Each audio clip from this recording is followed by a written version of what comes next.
Saat kita beli barang kita udah nggak mikirin nanti bayarnya gimana ya, harus nyicil nggak ya, nggak.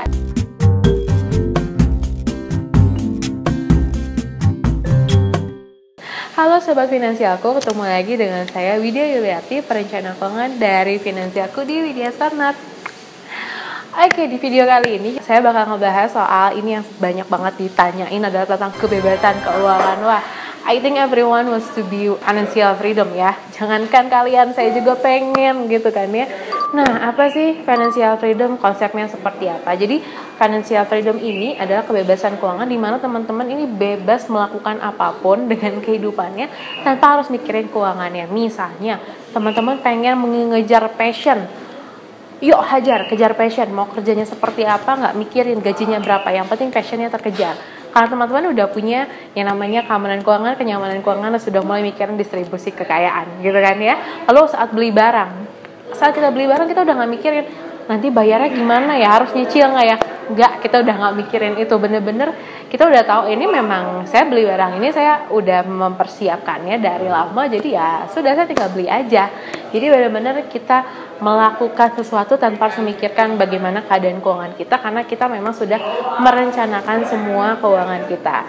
Nah, ini adalah financial freedom. Nah, lalu gimana sih caranya gitu kita mencapai kebebasan keuangan? Karena mencapai kebebasan keuangan itu bukanlah langkah yang instan, langkah yang cepat, tapi butuh proses juga. Nah, gimana sih prosesnya? Pakai apa? Prosesnya sih pakai perencanaan keuangan, di mana di situ kita membantu teman-teman untuk pengaturan keuangan yang lebih tepat. Lalu langkah apa sih yang harus teman-teman lakukan? Hal yang pertama, teman-teman harus mengenali keuangannya teman-teman, karena banyak banget nih orang-orang yang nggak ngerti dengan keuangannya sendiri. Padahal uangnya punya dia sendiri, tapi dia nggak paham. Dan lebih tepatnya dia nggak sayang sama keuangannya. Nah, gimana caranya teman-teman memahami keuangan teman-teman sendiri? Caranya gampang banget, tinggal pakai aplikasi Finansialku. Dan di aplikasi Finansialku, mungkin teman-teman yang belum download, silahkan download dulu aplikasinya. Nanti di aplikasi itu teman-teman bisa menggunakan fitur yang lengkap. Ada mulai pencatatan keuangan, perencanaan keuangan juga, investasi juga bisa. Dan cara mengenali keuangan teman-teman adalah dengan financial check up. Jadi kalau dibuka aplikasinya, lihat financial check up, di sini teman-teman hal pertama bisa melakukan financial check up. Kita harus mengetahui dulu nih kondisi keuangan kita seperti apa. Kita cek dulu, misalnya teman-teman tinggal isi aja formnya, form per bulannya, untuk gajinya per bulan, pengeluaran per bulan, asetnya yang teman-teman punya, kewajiban yang teman-teman punya, tinggal dimasukin aja, tinggal klik terus selanjutnya sampai ada hasil. Nanti setelah keluar hasilnya, ini nanti teman-teman bisa langsung konsultasikan ke perencana keuangan ya, karena di sini nanti bakal banyak rasio-rasio yang mungkin teman-teman bingung. Oke, jadi gampang banget kan untuk mengenali keuangan teman-teman. Di situ ketahuan apa yang harus teman-teman lakukan pertama kali. Oke.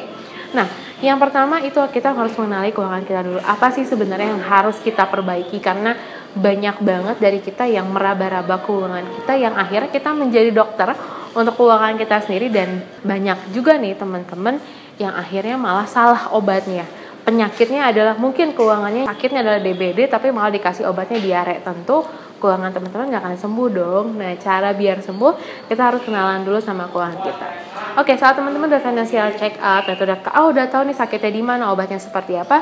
Lalu yang kedua itu harus memiliki keamanan keuangan. That means teman-teman kalau tahu piramida keuangan, paling bawah itu ada yang namanya keamanan keuangan.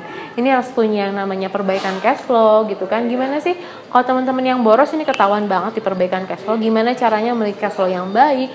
Yang kedua harus punya dana darurat nih. Mungkin teman-teman yang udah sering nonton video Finansialku pasti tahu lah dana darurat ini apa, pasti udah hatam ya untuk dana darurat ini.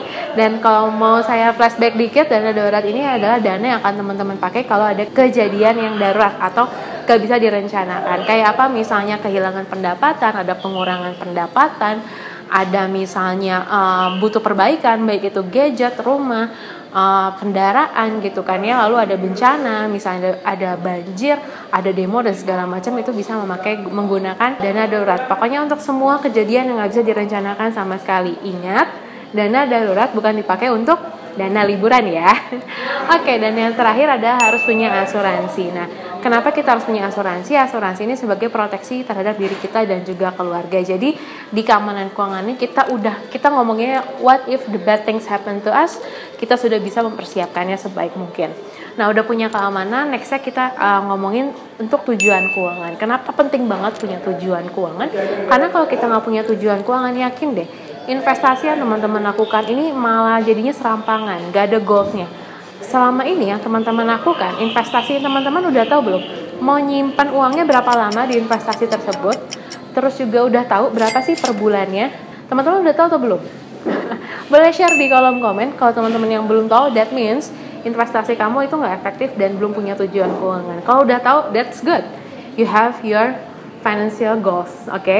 Jadi teman-teman harus punya tujuan keuangan dulu. Tujuan keuangan itu fungsinya apa? Fungsinya supaya teman-teman tahu nih, investasinya itu sudah efektif, investasinya itu mau berapa lama sih gitu. Teman-teman akan investasi 2 tahun, 3 tahun, sampai jumlahnya berapa saya harus investasi. Nah, itu fungsinya teman-teman punya financial goals, oke? Lalu langkah yang terakhir adalah mulai mempertimbangkan pendapatan pasif. Mumpung teman-teman masih muda, masih belum punya tanggungan mungkin ya, atau mungkin sudah ada, ini mulai mempertimbangkan untuk memiliki pendapatan pasif. Jadi pendapatan pasif ini ketika teman-teman punya aset, nah si asetnya ini yang bisa menghasilkan cash flow per bulannya buat teman-teman. Nah, ini menjadi goal saya juga. Saya pengen mendapatkan pendapatan pasif karena nanti kalau saya udah nggak kerja, at least saya bisa mendapatkan pendapatan dari pendapatan pasif ini. Dan biasanya pendapatan pasif ini memang membutuhkan modal yang besar untuk mendapatkan cash flow yang sesuai dengan apa yang kita inginkan. Jadi itu teman-teman, untuk mencapai kebebasan keuangan, cara-caranya, prosesnya itu nggak instan, itu ada prosesnya, kita nikmatin aja, kita enjoy the process, kita hidup dengan proses tersebut. Rasanya kalau teman-teman masih berada di jalur yang benar dan tujuannya juga niatnya baik, pasti akan dilancarkan juga nih semua rencananya. Oke? Dan kalau teman-teman di sini tadi ada pertanyaan juga soal financial check up, gimana hasilnya seperti apa? Jangan lupa teman-teman bisa langsung tanyain hasil financial check up-nya lewat aplikasi Finansialku atau bisa langsung di dashboard, itu ada konsultasi keuangan. Tinggal klik konsultasi keuangan, nanti tinggal pilih saya, nanti teman-teman bisa curhat langsung sama saya untuk curhat masalah keuangan teman-teman lainnya. Oke, dan nanti kita akan ketemu lagi di video-video berikutnya. Jangan lupa untuk selalu pantengin terus Widya's Corner bersama saya, Widya Yuliarti.